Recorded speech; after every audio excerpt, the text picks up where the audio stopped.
Even if the Browns get off to a brutal start to the season, Andrew Berry and Kevin Stefanski are poised to survive it. We'll talk about it coming up next on the Locked On Browns podcast.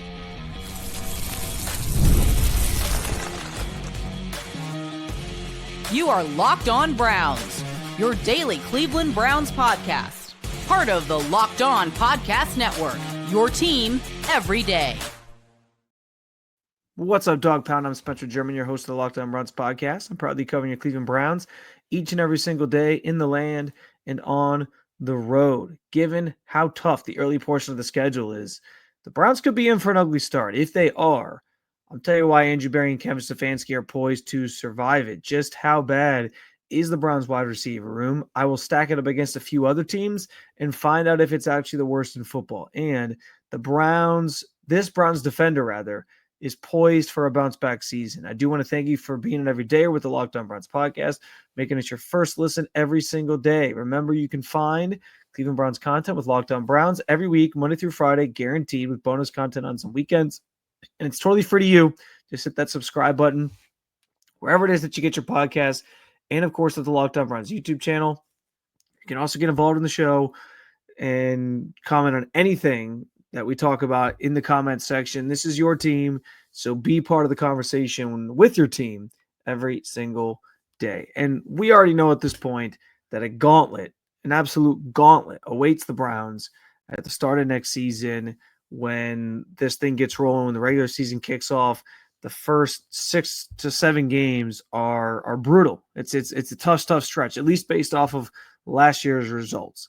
But even if the Browns get off to a bad start, and listen, you as a Browns fan are more than aware that this team is not afraid to fire coaches after bad starts or fire coaches after losses to certain teams. The Pittsburgh Steelers, for example, come to mind. How many times has a coach been canned after losing to the Pittsburgh Steelers? It happens all the time. So we know that can be very true. And certainly this group is going into a season where there's a lot at stake. They have a lot to prove. They need to start to get the nose up on a plane that after last year feels like it's sort of nosediving here. And listen, Bengals, Baltimore, Green Bay, Detroit, Minnesota, Pittsburgh. Then you get to Miami where it's a little lighter. But those first 6 games are going to be tough, especially going on the road to Pittsburgh to close it out as your Week 6 matchup. And that could make or break your season out of the gate. And it could be bad. Like, you could get through that stretch and be like 2-4. You could get through that stretch and be 1-5 for all we know with the current makeup of this Cleveland Browns team. So, I don't know that anyone sitting there looking at that stretch of the schedule and feeling very optimistic about where the Browns are going to be when you get through that first 6 games. And despite all that, I think even if they get off to a bad start, both Andrew Berry and Kevin Stefanski are probably poised to survive it. Now, things can change, but given what we know about the state of this team, given what we know, in terms of what Jimmy Haslam has said about the state of this team and where they're at and how they kind of navigate this thing. He had those comments at the owners' meeting about the Deshaun Watson trade, swing and a miss, right? He called it a swing and a miss, digging themselves out of a hole, wasn't going to force the issue with the quarterback situation, all these different things that sort of came up on the radar in terms of his feelings and thoughts on his inner feelings and thoughts on the current state of the team and all that, right? We know how he feels about it, and they're not in a great situation, obviously, but he is trying to give them a puncher's chance to see this thing through and fix it. And so understanding that, I don't know that there's been some sort of backdoor conversation where he's told them, hey, you guys are safe for 2026. I'm not saying that that's happened. That would be sort of a silly thing for any owner to do, is to guarantee their coach anything or their coach and GM anything, because again, things can change. But I do think that he is showing a level of patience that maybe has been uncharacteristic for this ownership group and going back earlier in their tenure of owning the team. But I think that this is an example of why the Hasms have changed in a way in terms of the way that they handle these types of things. They don't just make emotional decisions anymore. And so they're not being emotional with Kevin Stefanski and Andrew Berry's jobs. And so along those lines, like they won't be emotional at the start of the season if they start 1-5 or 2-4 or whatever it might be, and things aren't going great. They're going to give them a chance to kind of see it through. They have these two rookie quarterbacks that they can at some point pivot to see like, hey, does either of these guys have anything? The team is in a state of flux. I think they recognize that. And is that partially on the does that fall in the lap of Andrew Berry to a degree? Of course. But it sounds like they are going to be willing to give them at least one more year, potentially, as long as things don't go completely haywire. And so I think, again, the larger point in all of this is just like, I don't know that there's a start to the season that ends with either of them getting fired, because I think the Hasms are going to be patient with it. Now, I talk about things changing, and that's the biggest sort of wild card here, right? Because of course, there are always reasons why coaches and GMs get fired. There's always things that can complicate matters. And the number one thing that can change when it comes to Kevin Stefanski, when it comes to Andrew Berry, is, do you still have the ear of the locker room? Are these guys still buying into the message that you are selling? If Kevin Stefanski at some point next season loses that locker room, if they don't buy in anymore, and I thought there was going to be a point last year where that was going to happen. Like I thought the tipping point could have been after week 6 last year. Kevin Stefanski comes out and he says that Deshaun Watson gives them the best chance to win. I think it was after the Eagles game.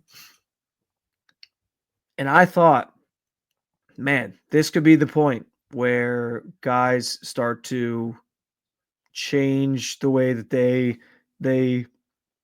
view Stefanski, change the way he's perceived in his own locker room, because it felt like a hard sell if we were watching that as people, myself who covers the team, you as a fan of this team, if you and I were watching this and this team last year, and we were seeing what we were with the offense, we were seeing what we were with Deshaun Watson, I don't know how you can look those guys in the eye in the locker room and say, yeah, you know what, we're going to stick with Deshaun because he gives us the best chance to win. I mean, that seemed crazy to me. And then the decision kind of got made for him a week later, because it got made for him. Deshaun gets hurt with the Achilles. He's done for the season.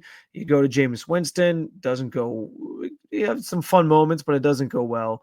And so then it was kind of out of his hands regardless. And it was like, okay, well, it is what it is. Let's just get through the rest of this year and then start again next year. And this also sort of leads into the quarterback conversation, because as I've talked about, like the idea that if you get to the end of training camp and Kenny Pickett hasn't looked very good, and you're going to try to tell the locker room like he's our best guy, he gives us the best chance to win, unless everybody just looks bad and then it is what it is. Like, those guys aren't stupid though. Like, the players are going to see what we see. They're going to see who's looked the best at camp, and you're going to have to sort of lean into that idea to make sure the locker room believes that you're actually doing what is best in the name of winning. And so that's the biggest thing that can change. If at some point that I think could change the math on, are they back in 2026, Berry and Stefanski or not? Because as soon as you lose the locker room, as soon as you lose the respect of your players, and they have questions and they have doubts, and they're letting that creep in, and the play on the field is being impacted by it, that's where all bets are off. And then your job security is definitely in jeopardy. For now, Kevin Stefanski's been able to keep his message fresh. He's been able to keep guys buying in. And so for that, he deserves a lot of respect. But I don't know. I don't think that changes in that early stretch of the season. So again, I think he ends up being safe. I also think that, again, unless things go really, really awry, I think Jimmy Haslam will wait until the end of the season to fire somebody anyway. But I do think that right now, as shocking as it might be to some, Andrew Berry and Kevin Stefanski are both, in line to survive whatever sort of rough start that could come from a very difficult first 6 games, as we've talked about ad nauseum with this team, to open up the 2025 season.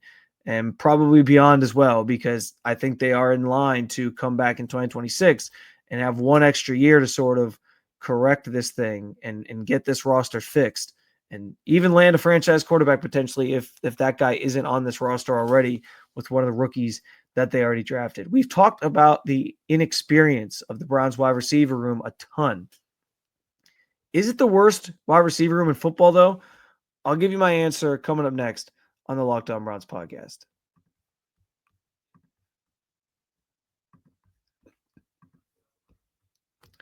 Ever check your bank account and wonder, where did all my money go? Between dining out, online shopping, and entertainment, it's easy to lose track. That's where Monarch Money comes in. It's your personal CFO, giving you visibility and control over your finances. Monarch Money isn't just a budgeting app, it's a complete financial command center, allowing you to track all your accounts, investments, and spending in one place. So you stop just managing your money and actually start building wealth. Plus, Monarch Money, or managing money rather, is with your partner is smoother than ever with Monarch Money. You can track shared spending accounts, set goals, and stay on the same page without stress.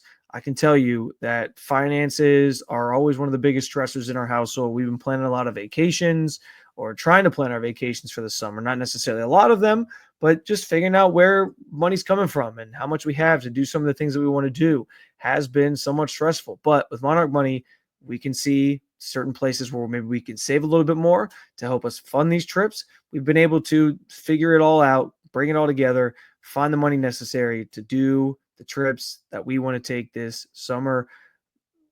Take control of your finances with Monarch Money. Use code LOCKEDONNFL at monarchmoney.com for 50% off your first year. That's monarchmoney.com, code LOCKEDONNFL for half off your first year.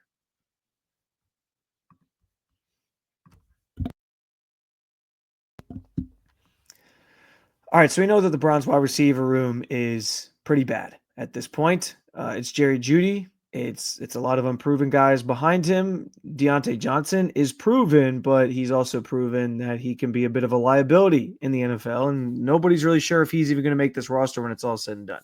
And so I kind of got thinking, there's a case to be made that the Browns wide receiver is the worst in the NFL this year. And there certainly is a lot of disrespect for this group in terms of the experience factor and how much of that they actually have. But as I started thinking, I went and I sort of started bouncing around the league a little bit and trying to compare to other wide receiver rooms in this league. And I think I have found at least 4 teams that I think their wide receiver rooms are worse off than the Cleveland Browns, which might be shocking to say. Now, it's hard because there are teams that I think are on that fringe. For example, the Tennessee Titans. The Tennessee Titans have a wide receiver room that's headlined by Calvin Ridley. Good receiver, but I think after his whole betting situation that got him suspended, I don't know that I think he's this. I don't know that he's proven to be back to be one of the best receivers in football, which I think at one point he was, given his stature and what he kind of brought to the table. And I think that suspension situation kind of changed things, and he is still sort of trying to find his footing. Tyler Lockett is now in Tennessee, in case you forgot. I think Tyler Lockett's a solid player. At this point in his career, he's a little bit older. He's seen some things. He's a vet. I don't know that I think he's so good that this wide receiver room is now in great hands because of it. And then Van Jefferson is sort of their third guy. They did draft, or they did end up signing as an unrestricted free agent or undrafted free agent, Xavier Restrepo, who I was pretty high on coming out of college as kind of just like a slot guy or a do-it-all guy that can bounce around and do some of the things I thought the Browns would try to get him. They didn't, but it's okay. They also drafted a couple players, but nobody notable. This group is by and large just okay. They're fine.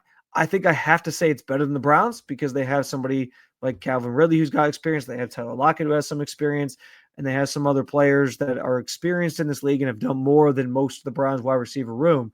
But I don't know that they're worlds and class, a class above the Cleveland Browns. So the Titans beat the Browns, but barely. I actually honestly think, too, the Pittsburgh Steelers are an interesting conversation because outside of DK Metcalf, who I think is obviously still a great receiver in this league, it's Robert Woods, it's Calvin Austin, who's proven more, yes, than a lot of the Browns receivers. Scotty Miller, who's proven some things. He's been pretty good. Roman Wilson. But it's not an inspiring group there in Pittsburgh either. But I think the reason Pittsburgh's going to get the benefit of the doubt in a comp like this is that they're like a wide receiver factory. They always seem to find a diamond in the rough. They always seem to be okay at that position, no matter who it is. They deal with all the drama that comes with these receivers that they end up with somehow. It's the wildest thing. But I think that they get the nod because of that. But I do think it's closer than people think when it comes to comparing the Browns wide receiver room to the Steelers wide receiver room. So who are the teams that I think they're better than? I think there's a few. First of all, the Saints. Chris Olave, the headliner of the group. Brandon Cooks, who at this point in his career, I think Brandon Cooks is still a pretty solid player. Like I have had interest in recent years in the Browns potentially pursuing Brandon Cooks. He's 31, so he's getting up there. He's on the wrong side of 30. But, just last year for the Cowboys, put up 26 receptions, 259 yards, and a couple touchdowns. The year before that, really back-to-back seasons of 600 yards. He's far away from, I think, the years where he's putting up 1,000+ yards, but he's an experienced vet in this league, so he deserves some respect there. And then Rashid Shaheed is this speedster guy that they have kind of seen emerge in recent years, and so I don't know other than that. And by the way, the Saints, if you didn't know, old friend Donovan Peoples-Jones, a member of the New Orleans Saints, in case you're wondering. So good for him finding a new landing spot. But listen, I think the Saints room is okay. It kind of comes down to, do you think Jerry Jeudy's better than Chris Olave? I think at this point in his career, he's proven he is. And then which veteran would you rather have, Deontay Johnson or Brandon Cooks? Most people would probably say Brandon Cooks because he sort of isn't this potential problem when it comes to on the field antics, and you don't have to worry about him, not entering a game or anything like that. But I don't know that I think this room is like resoundingly better than the Cleveland Browns as a whole. So I might give the nod to Cleveland here, even though Brandon Cooks has more experience, even though Rashid Shaheed has proven some things in this league. Even still is like I think him and Cedric Tillman are sort of both in a situation where they have done it at a solid level. But do I think that either of them has done it in a way where they are where I think they've now established themselves as a great wide receiver in this league? Of course not. There's still room for improvement there. Shaheed had 349 yards on 20 receptions and 3 touchdowns last year. I think him and Cedric Tillman are probably on par with each other in that regard. And so I kind of think the Browns is maybe slightly better. I'm going to say it's better than the Saints, but that's one. Cardinals, believe it or not, the Arizona Cardinals have Marvin Harrison Jr., who I think we all agree is going to become a Hall of Fame player at this level, even though he had an up and down rookie year. I get it. But around him, the receivers around him are Zay Jones, veteran who's proven some things, yes, but he's just okay. He's fine. And then Michael Wilson. Those are your top 3 wide receivers. And then everything else is rookies, guys I've really never heard of, guys who are trying to fight for roster spots. It's a very uninspiring group. I think I'd give the nod to the Browns over the Cardinals wide receiver room here as well. The Chargers is another team that I pulled up that I think the Browns have a case against. Mike Williams, not the same Mike Williams from several years ago anymore. Quentin Johnston, who has a lot of drop issues out there in LA. Ladd McConkey is kind of the belle of the ball in that group. He's the guy that you feel some confidence in if you're talking about the Chargers wide receiver core. But again, he's only done it for 1 year. I think the Browns wide receiver room is actually better than the Chargers, believe it or not. And then this is the worst wide receiver room of football as we try to identify what that group is. And the reason I can wholeheartedly say it's not the Browns is because the Raiders wide receiver room exists. This is the Raiders wide receiver room right now. Trey Tucker is one of your outside guys, according to their depth chart. Jack Beach, who they just drafted, and I actually like Jack Beach. I think there's a chance he could turn into something in the NFL. But again, unproven commodity. We're talking about the inexperience factor, right? Browns don't have a lot of experience in their group. Okay, well, neither does Jack Beach. And then you're the one headline guy that everyone's going to know is Jacoby Myers. That's it. That's your wide receiver room. They got some rookies behind those guys. They got some undrafted free agents. They got 3 undrafted free agents in this group right now. Like, it's a lot of unproven talent, more so than even the Browns have. So do I think the Browns wide receiver room is the worst in the NFL? No. That belongs to the Raiders. They can proudly take that title. They are the worst wide receiver room in football this year. But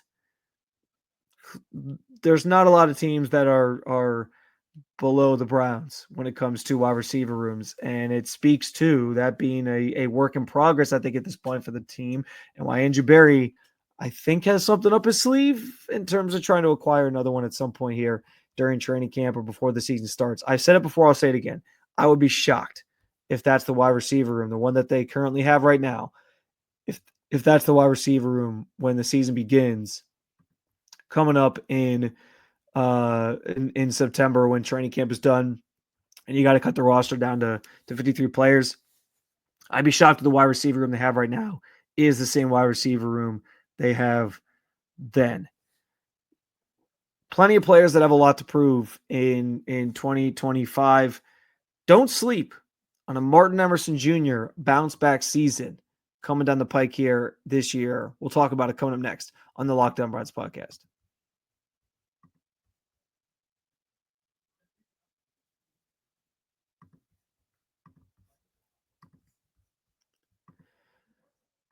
So we know last year was rough for one Martin Emerson Jr. He was picked on throughout the season by opposing quarterbacks looking to, attack a certain phase of this defense. And obviously it makes sense. Like, these quarterbacks aren't going to go Denzel Ward's way. He's an established, proven corner in this league, one of the best in football without question. And so Martin Emerson Jr. sort of became one of the weak links of this defensive back group. And it was just, it went from bad to worse, right? And especially after a 2023 season where he was fantastic. It was his first real chance to sort of start, and he made the most of it. Played in 16 games, started 12 of them. He had 4 interceptions for 24 yards. He had 14 pass breakups. Like, he was phenomenal. He was fantastic, and that's on top of like the 59 tackles and making a few other plays as well. But like, he was brilliant in 2023, so much so that it felt like the Browns were trending in this direction where they were going to have 2 corners on opposite sides of the field who you could trust to sort of take away opposing players' wide receivers and feel really good about it. Like, they were poised to have this like lockdown group for a good chunk of time here. And then he took a massive step back and sort of fell on his face in a way in 2024 where, he's trusted with a little bit more. He starts 15 games. He only breaks up 5 passes. And like I said, he was just straight up picked on by opposing teams. And he became a weakness of the secondary and of the defense. And it was a real problem. Now, here's the thing. You have a great season of Martin Emerson Jr. in his second year. You have a down season of Martin Emerson Jr. in his third year this past season. If the truth on who he is as a player is somewhere in the middle, then he's going to be at least a good player for you. Like, I believe that in my heart of hearts, that he is still going to be a good defensive back in this league. And I can tell you for sure, the Browns feel that way. The Browns have a lot of confidence that Martin Emerson Jr. is going to be okay, that he still has a very high ceiling, that he still has a lot of high hope in this league, and he has a chance to build upon that this year and kind of get this thing back on track. They feel confident that that's what's going to happen with him, as do I. I think he's going to be okay. But I keep going back to the idea that, like, even if the truth is somewhere in the middle, we had 2 extremes, right? An extremely high level season, an extremely dreadful season. I don't know that either should be like the end all be all for who he is. Like, let's see if he can at least fall somewhere in the middle. And you got a pretty damn good player if that's what kind of happens here. So I think Martin Emerson Jr. though is absolutely on this roster poised, one of the players who's poised for like one of the bigger bounce backs coming up down the pike here in 2025. I just think he's going to come out with a lot to prove. He's going to come out with a chip on his shoulder. He knows that last year was not the type of season he wanted to have. He also was injured on several occasions last year, for what it's worth. And I think that impacted his play to some degree. And so now that he's healthy, he's going to have a chance to sort of start with this clean slate and prove that he's worthy of that second contract. And that's one of the biggest reasons why I think a bounce back season is coming, because he is trying to earn that second contract. And 2 years, 2023, after that season, you would have said like, okay, this guy's in line to be the next great corner. They got to pay him.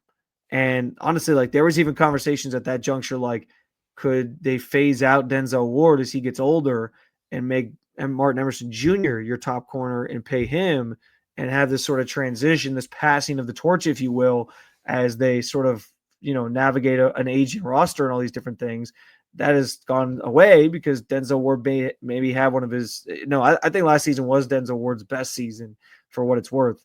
And, obviously Martin Emerson Jr. had his worst season. So that conversation went very much on the back burner and very much on the shelf, given how they both played.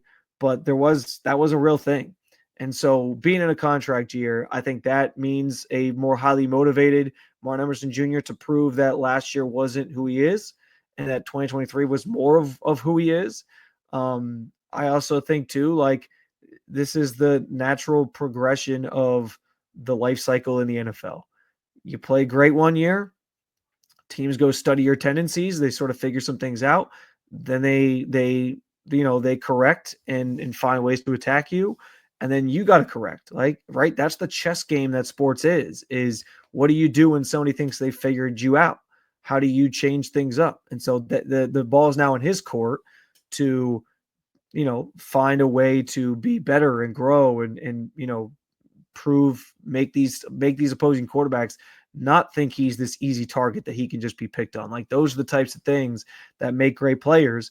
And I think he's going to set himself up to try to do that. I also sort of feel I've heard some conversations about like he maybe didn't take last year as seriously. Not that he like didn't try, like Juan Thornhill, for example, but that just, and I think this is kind of just this thing with young players. Sometimes you have a great season, maybe immediately or early on, you think you kind of made it, you coast a little bit, and then you realize like this game is always evolving. Teams are always getting better. Players are always getting better. They're always looking for ways to exploit you, and you got to be able to like combat that, and you can't like rest on your laurels at all. And I think that's just kind of like the natural thing that young players go through. So I feel confident that Martin Emerson Jr. is going to have a bounce back year. I think he's going to be impressive. And I think there's still a chance that he becomes this corner of the future, if you will, for this Cleveland Browns team who earns a second contract and then is here for years to come, hopefully locking down opposing receivers and hopefully doing it alongside Denzel Ward for at least a handful more of years as well. But I think I am banking right now on a Martin Emerson Jr. bounce back season. I think you should as well. That's going to do it for the latest episode of the Locked On Browns podcast. But as always, there's more to come. 2 more episodes, of course, this week as we continue these off-season conversations, counting you down to training camp, getting you ready for the most fun time of year when football season is just on the horizon. Make sure you hit that subscribe button and make Locked On Browns your first listen every single day. For your second listen, check out Locked On NFL Scouting, or you can keep it local. Check out Locked On Cavs or Locked On Guardians. Thank you for being an everydayer at the Locked On Podcast Network. I will talk to you again real soon, Cleveland. See you.